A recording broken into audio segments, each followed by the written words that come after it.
No matter who you are, everyone needs a way to express themselves. For Douglas Brown, it's molding 12,000-degree molten glass into delicate art pieces at his studio. I'm a glass blower here in Half Moon Bay. I've been blowing glass now for over 22 years. This is my second career as a glass blower. I was a scientific glass blower back in the days when Silicon Valley actually made chips. I was doing diffusion tubes that would cook the wafers. In the 80s, all of that stuff moved away, and I did too. I just started doing other things, and I came back to it as a hobby right around the year 2000. I'm Emily. I've been working at Half Moon Bay Art Glass for about 5 years. I've been blowing glass for somewhere around 8 years. I started blowing glass when I was in college. I studied sculpture at Penn State, and I found myself in a glass blowing studio, and I absolutely loved it. I love the physicality of glass, and I love the pace. I love that it's so quick and it's exciting. Brown explained that day they were commissioned by the Ritz-Carlton Hotel in Half Moon Bay to hand make about 20 hollow glass dishes.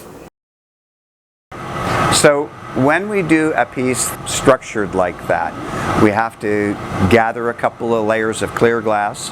We put the color in between and then put a coat of clear over it. So we end up with essentially 2.5 to 3 gathers of glass, which kind of tells you what the volume and the thickness is going to be.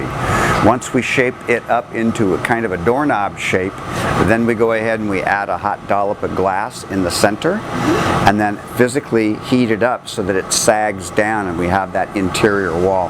By giving it the extra material, it helps to keep the glass a lot thicker and more usable for the application.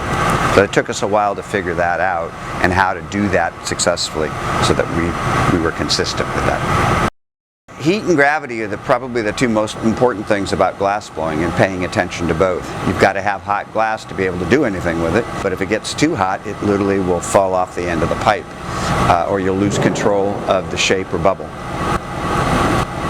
Roll it into the chips of glass when the glass is really, really hot. When the glass comes out of the furnace, it's about 2100 degrees.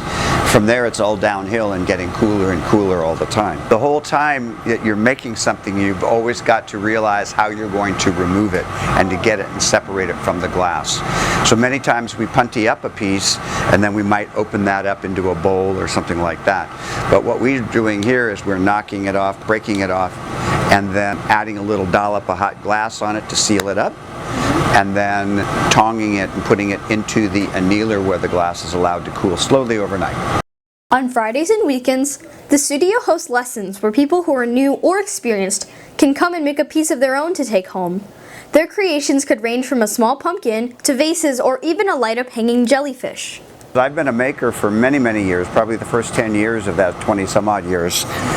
But I started actually teaching people how to blow glass, and it's been absolutely amazing in terms of the experience that I've been able to give people and for the value that they bring to me as well.